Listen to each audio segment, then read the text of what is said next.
Hey everyone, welcome back to my YouTube channel China with Mr. Asif. This is Mohammad Asif Khalil. I'm a PhD scholar at Zillion University, China. अगर आप scholarship के ऊपर apply करना चाह रहे हैं China के अंदर या किसी भी यूनिवर्सिटी या किसी भी कंट्री के अंदर, तो पासपोर्ट के बाद जो मोस्ट इम्पोर्टेंट डॉक्यूमेंट्स हैं जो कि आपके रेडी होने चाहिए वो आपके एजुकेशनल डॉक्यूमेंट हैं।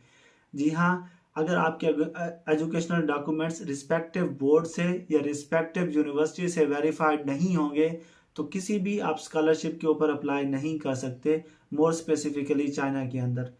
उसकी अटेस्टेशन का, उसकी वेरिफिकेशन का एक प्रोसीजर है जिसको हम स्टेप बाय स्टेप जो है वो आगे जो है वो कंटिन्यू करेंगे।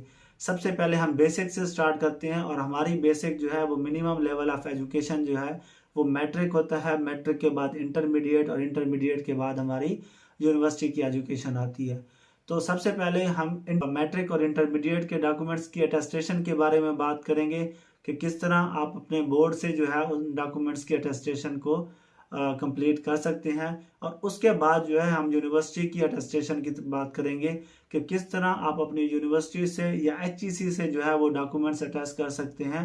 तो ये वीडियो और ये सीरीज़ जो है ये बहुत ही ज़्यादा इम्पोर्टेंट है उन तमाम लोगों के लिए जो कि अपनी स्कॉलरशिप को विन करना चाहते हैं। तो मेरी बात हमेशा ध्यान में रखिएगा। मैं हमेशा जब भी अपना लाइव सेशन करता हूँ या दो लोगों को गाइड करता हूँ तो ये बात मैं ज़रूर बताता हूँ कि जब भी आप लैडर के मतलब सीढ़ी के अगर आप पहले स्टेप को क्रॉस नहीं करते तो आप आखिरी स्टेप के ऊपर नहीं जाते। इसी तरह आपको स्टेप बाय स्टेप तमाम डॉक्यूमेंट्स को और तमाम मराइल को जब तक आप खुद नहीं देखेंगे, खुद नहीं समझेंगे और ख़ुद नहीं करेंगे तो आप किसी भी फेज़ को बाईपास करके आप स्कॉलरशिप को विन नहीं कर सकते। तो आए हम स्क्रीन की तरफ जाते हैं और पहले हम बात करते हैं बोर्ड के अंदर किस तरह आप अपने डॉक्यूमेंट्स को अटेस्ट कर सकते हैं। पहले कुछ ऐसा था कि अगर आपको जो है वो मैट्रिक और इंटरमीडिएट के डॉक्यूमेंट्स अटेस्ट करवाने हैं तो उसके लिए आप बोर्ड जो है वो ओरिजिनल डॉक्यूमेंट्स अपने साथ लेकर जाते, विज़िट करते, आप उनको फ़ी पे करते और वो आपके डॉक्यूमेंट्स आपके IBCC के लिए या किसी भी जो दूसरी वेरीफाइंग एजेंसी होती है उसके लिए आपको प्रिपेयर करके दे देते।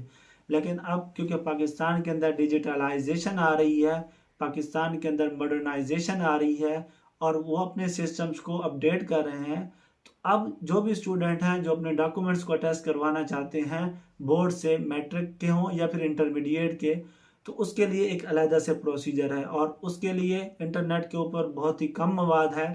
तो ये वीडियो आपके लिए बहुत ही ज़्यादा इम्पोर्टेंट है जिसके अंदर मैं आपको बताऊंगा कि आप अपने बोर्ड से जो है वो डॉक्यूमेंट्स किस तरह अटैच करवा सकते हैं। तो इस तरह जो है वो पहले TCS के थ्रू भी डॉक्यूमेंट्स आप अटैच करवा सकते थे बोर्ड के थ्रू, लेकिन अब ऐसा नहीं है क्योंकि अब आप इंटरनेट के ऊपर ऑनलाइन ही आप डॉक्यूमेंट्स अटैच करवा सकते हैं। तो आए बगैर लेट किए हम कंप्यूटर स्क्रीन की तरफ जाते हैं और उसके अंदर क्योंकि मेरा जो है वो मेरी जो एजुकेशन है वो बहावलपुर बोर्ड के थ्रू है और इंटरमीडिएट और जो मैट्रिक की एजुकेशन है वो मैंने बहावलपुर बोर्ड के थ्रू की है। तो पहले मैं आपको बताऊंगा कि आप बहावलपुर बोर्ड के थ्रू जो है वो किस तरह अटेस्टेशन करवा सकते हैं और साथ ही में मैं मुल्तान, फैसलाबाद और दूसरे तमाम बोर्ड्स की भी बताऊंगा कि आप उनका भी एग्जैक्टली उनका तमाम का जो प्रोसीजर है वो सेम है। क्योंकि मेरा जो क्रेडेंशियल्स हैं, मेरी जो एक प्रोफाइल है वो बहावलपुर बोर्ड के ऊपर बनी हुई है और मैं मुल्तान के अंदर या किसी भी दूसरे बोर्ड के अंदर अपनी प्रोफाइल नहीं बना सकता क्योंकि मैं उस बोर्ड का स्टूडेंट नहीं रहा। तो इसलिए ये मैं आपको भावलपुर बोर्ड में अप्लाई करके बताऊंगा कि किस तरह आप अपने डॉक्यूमेंट्स को जो है वो किसी भी बोर्ड से वेरीफाई करवा सकते हैं। इसी तरह आप अपने रिस्पेक्टिव बोर्ड की जो ऑफिशियल वेबसाइट है उसको विजिट करके मैं आपको बताऊंगा कि किस लिंक के ऊपर आपने क्लिक करना है, उसको विजिट करके आप अपना अकाउंट क्रिएट करके आप अपने डॉक्यूमेंट्स वेरीफाई करवा सकते हैं। आइए कंप्यूटर स्क्रीन की तरफ जाते हैं और देखते हैं कि हम किस तरह बहावलपुर बोर्ड और दूसरे तमाम बोर्ड्स की एप्लीकेशंस को प्रोसीड करते हैं। आपने सबसे पहले गूगल ब्राउज़र को ओपन करना है। बेहतर यही है कि आप लैपटॉप से या कंप्यूटर से अप्लाई करें, वरना आप सेल फ़ोन से भी अप्लाई कर सकते हैं। आपने यहाँ पे अपने बोर्ड का नेम लिखना है। जैसे यहाँ पे मैं 22 बहावलपुर लिख रहा हूँ तो ये मुझे एक इस तरह के इंटरफेस के ऊपर लेके जाएगा जहाँ पे पहला लिंक मेरे बोर्ड का ऑफिशियल लिंक है। तो इसके ऊपर क्लिक करके ये मुझे ऑफिशियल वेबसाइट की तरफ ले जाएगा और इस वेबसाइट के ऊपर जब आप क्लिक करेंगे तो आप देखेंगे कि ये आपके बोर्ड का इंटरफेस है वेबसाइट का, और इसके ऊपर आपको डिफरेंट लिंक्स प्रोवाइडेड हैं और डिफरेंट सेक्शन हैं, स्टूडेंट सेक्शन, इंस्टीट्यूशन सेक्शन और टीचर सेक्शन। तो जो सबसे ज़्यादा इम्पोर्टेंट है वो स्टूडेंट सेक्शन है, और इसके ऊपर आप देख सकते हैं अप्लाई फॉर द वेरिफिकेशन। तो यहाँ पे आपने अप्लाई फॉर द वेरिफिकेशन पे क्लिक करना है। क्लिक करने के बाद आपको कुछ इस तरह का इंटरफेस आएगा। अगर आपका ऑलरेडी अकाउंट है तो आप उसको सिंपली लॉगिन कर सकते हैं। अगर आपका अकाउंट नहीं है तो क्रिएट एन अकाउंट पे क्लिक करके सिंपल सा, जैसे आप जीमेल का अकाउंट बनाते हैं वैसे ही अपना नाम, अपना ईमेल एड्रेस, अपना CNIC नंबर वो ऐड करके आप यहाँ पे अपना अकाउंट क्रिएट कर सकते हैं। याद रहे यहाँ पे आपने वो नंबर आपने ऐड करना है जो कि आपका रजिस्टर्ड नंबर हो, जो आपका पर्सनल नंबर हो, क्योंकि ये फ्यूचर के अंदर आपकी कम्युनिकेशन के अंदर और इस पोर्टल को लॉगिन के अंदर इम्पोर्टेंट है। क्योंकि already I have an account, तो यहाँ पे मैं सिंपली इसको लॉगिन कर लेता हूँ ताकि हम इस एप्लीकेशन को आगे प्रोसीड करें। जब आप अपने क्रेडेंशियल से लॉगिन करते हैं तो कुछ इस तरह से इंटरफेस आता है, जिसके अंदर आप सबसे ऊपर जो है वो वेरिफिकेशन का ऑप्शन देख रहे हैं और उसके नीचे आपकी एजुकेशन का है। तो सिंपली आप अपने roll number slip, roll number add करके और अपने एग्ज़ाम का ईयर मेंशन करके आप अपनी एजुकेशन को ऐड कर सकते हैं। I have already added my matric and intermediate education here, you can see, but you can manually add by searching it and it will be automatically added into your account. So next जो है आपने ऊपर की तरफ scroll करना है, और जब आप स्क्रॉल करेंगे तो आपको ब्लू कलर का बटन होगा, उसके ऊपर आपने क्लिक करना है अप्लाई फॉर द वेरिफिकेशन। अगर 2003 से 2025 के दौरान अगर आपकी डिग्री कंप्लीट हुई है तो आप डिजिटल वेरिफिकेशन के लिए अप्लाई कर सकते हैं। अदरवाइज़ आप इन पर्सन या जो कन्वेंशनल वे आप वेरिफिकेशन आप उसके ऊपर अप्लाई कर सकते हैं। तो इसके अंदर आप ये इम्पोर्टेंट नोटिस देख सकते हैं कि अगर आप ऑनलाइन अप्लाई करते हैं, you need not to submit your documents और the post the documents to the board office. तो इधर भी आपने ऐसा ही करना है कि अगर आप सिंपली मैट्रिक की डॉक्यूमेंट्स को अगर वेरीफाई करवाना चाहते हैं तो सिंपली आप मैट्रिक को सिलेक्ट कर सकते हैं। अगर दोनों को भी करवाना चाह रहे हैं तो आप दोनों को भी एट द सेम टाइम आप यहाँ पे सिलेक्ट कर सकते हैं। तो आपसे जो है वो आपका मैट्रिक का रोल नंबर, आपका पासिंग ईयर और आपका जो है वो सेशन पूछा जाएगा, जो आप ऐड करके अपनी एजुकेशन को जो है वो ऐड कर सकते हैं। उनकी सर्टिफिकेट्स के लिए या उनके रिज़ल्ट्स के लिए वेरीफाई कर देते हैं। और यहाँ पे सबसे ज़्यादा इम्पोर्टेंट आता है कि क्या मैट्रिक के जो आपका रिज़ल्ट कार्ड है उसको वेरीफाई करवाने की ज़रूरत है या नहीं है। तो मैं आपको बताता चलूँ कि आपको रिज़ल्ट कार्ड को वेरीफाई करवाने की ज़रूरत नहीं है। If you have verified your certificate, that is more than enough for you to proceed for the higher education in another universities. So you need not to verify your result card. At the same time you can apply for the intermediate, and at the same time you can apply for the matriculation certificate verification. So इस तरह आप जो है वो आप देख सकते हैं कि एक तरफ उसकी फ़ी भी मेंशन है, भावलपुर बोर्ड की कुछ 6100 समथिंग है, और अगर आप ओरिजिनल के ऊपर सेलेक्ट करते हैं, इन केस अगर आप फ़ोटो कापी को सिलेक्ट करते हैं तो उसकी फ़ीस जो है वो अकॉर्डिंगली चेंज हो जाएगी। तो जितनी भी फ़ीस होगी वो यहाँ पे पॉपअप हो जाएगी, और आप अपना सेलफ़ोन नंबर, अपना CNIC नंबर और अपना एड्रेस जो है वो यहाँ पे मेंशन कर सकते हैं, जो कि आपके क्रॉस चेक किया जाएगा। तो इसको मेंशन करने के बाद जो है वो आप इस एप्लीकेशन को सबमिट करवा सकते हैं वेरिफिकेशन के लिए। इसके आगे का क्या फेज़ है, जब आप इस वेरिफिकेशन को सबमिट करवा लेते हैं तो ये ऑफिशियली आपके पोर्टल के ऊपर आ जाता है कि आपने इन 2 सर्टिफिकेट्स के लिए वेरिफिकेशन के लिए अप्लाई किया है। तो आप यहाँ पे विजिटिंग स्लॉट भी जो है वो बुक कर सकते हैं कि आप किस स्लॉट के अंदर बोर्ड में विज़िट करना चाह रहे हैं और वहाँ से अपनी वेरिफिकेशन रिसीव करना चाह रहे हैं।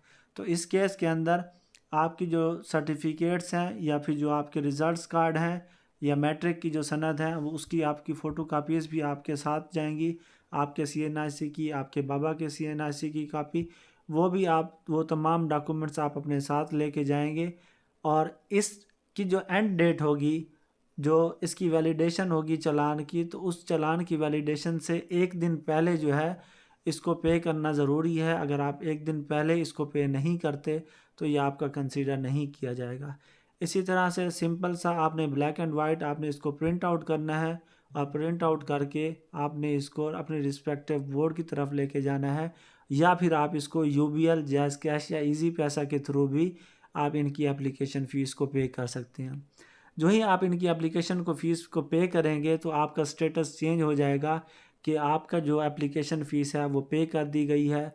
उसके बाद आपके बोर्ड के जो डॉक्यूमेंट्स हैं वो खुद ब खुद वेरीफाई होके आपके पोर्टल के ऊपर शो हो जाएंगे, और वहाँ से आप वेरिफिकेशन की स्लिप जो है वो डाउनलोड करके आप आईबीसीसी जा सकते हैं और वहाँ से अपने डॉक्यूमेंट्स आईबीसीसी से वेरीफाई करवा सकते हैं। तो ये बोर्ड का प्रोसेस था, भावलपुर बोर्ड का। इसी तरह जो है अगर हम बात करते हैं मुल्तान बोर्ड की, तो मुल्तान बोर्ड का भी सेम ही प्रोसेस है, क्योंकि मैंने मुल्तान बोर्ड में अप्लाई नहीं किया और मेरी कोई भी एजुकेशन मुल्तान बोर्ड से नहीं है, इस वजह से मैं भी इसके लिए वेरीफाई नहीं कर सकता, अकाउंट नहीं बना सकता। तो आप जैसे ही नीचे स्क्रॉल डाउन करते हैं तो आगे आपको ये वेरिफिकेशन का ऑप्शन नज़र आ रहा है, तो ऑलमोस्ट 4th नंबर के ऊपर है, जिसको आप क्लिक करके आप अपने डॉक्यूमेंट्स आईबीसीसी के लिए जो है वो वेरिफिकेशन करवा सकते हैं। तो सिंपली वही तरीका है जो भावलपुर बोर्ड का तरीका है, क्योंकि पोर्टल डिफरेंट है और यहाँ पे आपके क्रेडेंशियल्स ऐड होंगे, आपका फुल नेम, आपका पासिंग ईयर कौन सा है, और आपके जो जिस पासिंग या जिस डिग्री के अंदर आपको रोल नंबर अलॉट किया था वो कौन सा रोल नंबर है। तो जो ही आप वो रोल नंबर ऐड करेंगे आपका पोर्टल जो है वो ऑटोमेटिकली एक्टिवेट हो जाएगा, आपको एक्सेस हो जाएगी आपके पोर्टल की तरफ, जहाँ पे जाके आप वेरिफिकेशन के लिए अप्लाई कर सकते हैं। इसी तरह मुल्तान बोर्ड के साथ अगर हम बात करते हैं board of intermediate secondary education Faisalabad की, तो उनका भी इंटरफेस तकरीबन सेम ही है। ऑलमोस्ट तमाम जो हमारे बोर्ड्स हैं उनका इंटरफेस तमाम सेम ही है, जहाँ पे आप वेरिफिकेशंस के लिए अप्लाई कर सकते हैं, और जब आपकी बोर्ड की वेरिफिकेशन हो जाती है तब आप अपने डॉक्यूमेंट्स को आईबीसीसी के लिए वेरिफिकेशन की तरफ भेज सकते हैं। कीप इन माइंड, जब तक आपका बोर्ड जो है वो आपके डॉक्यूमेंट्स को वेरीफाई नहीं करेगा तब तक आपका जो है वो आईबीसीसी जो इंटर बोर्ड कोऑर्डिनेशन काउंसिल होती है वो भी आपके डॉक्यूमेंट्स को वेरीफाई नहीं करेगा। जब आपका आईबीसीसी आपके डॉक्यूमेंट्स को वेरीफाई नहीं करवाएगा, इन रिटर्न आप जो है वो मोफा से अपने डॉक्यूमेंट्स को वेरीफाई नहीं करवाते। तो ये बहुत ही ज़्यादा इम्पोर्टेंट फ़ेज़ है उन तमाम लोगों के लिए जिन्होंने अभी तक अपने डॉक्यूमेंट्स को वेरीफाई नहीं करवाया। वो अपने रिस्पेक्टिव जो है वो बोर्ड की वेबसाइट के ऊपर जाके उसको विज़िट करके वो अपने वेरिफिकेशन के ऑप्शन के अंदर आप देख सकते हैं कि डिफरेंट ऑप्शन जो है वो मेंशन है। या आप आईबीसीसी के लिए वेरीफाई करवाना चाह रहे हो या पर्सनल डॉक्यूमेंटेशंस के लिए वेरिफिकेशन के लिए आप अप्लाई करना चाह रहे हो। ऑब्वियसली आप आईबीसीसी के लिए अप्लाई करवाना चाह रहे हो, फॉरेन एजुकेशन के लिए अप्लाई करना चाह रहे हो, तो आप उस लिंक के ऊपर क्लिक करके अपने क्रेडेंशियल्स ऐड करके आप उस पोर्टल के ऊपर लॉगिन कर सकते हैं, जहाँ पे आप ऑनलाइन अप्लाई कर सकते हैं। और यहाँ पे बात आती है डिफरेंट बोर्ड्स की, जो वेरिफिकेशन फ़ीस है वो डिफरेंट है। भावलपुर बोर्ड की जो है वो 6000 समथिंग है एक सर्टिफिकेट की। ओरिजिनल की मैं बात कर रहा हूँ, फ़ोटो कापी की जो है वो इस तरह अकॉर्डिंगली चेंज हो जाती है। आई थिंक सो कि फ़ोटो कापी की जो है वो 700 फ़ीस है। तो फ़ोटो कापी की ज़रूरत नहीं है, आपको सिर्फ ओरिजिनल डॉक्यूमेंट्स अटैच करवाने हैं। चाहे आप भावलपुर बोर्ड से हैं, मुल्तान बोर्ड से, या फैसलाबाद से, या किसी भी बोर्ड से, तो प्रोसीजर सबके लिए सेम है। आप अप्लाई करें। इन केस अगर कोई डिफ़िकल्टी आती है आपकी एप्लीकेशन के अंदर, या कोई भी आपको जो है वो सिचुएशन आती है, तो आप उस सिचुएशन को मेंशन कर सकते हैं कमेंट सेक्शन के अंदर, या फिर आप हमारे जो सोशल नेटवर्क के थ्रू या मेरे व्हाट्सएप ग्रुप के थ्रू आप जो है वो मुझसे अप्रोच कर सकते हैं।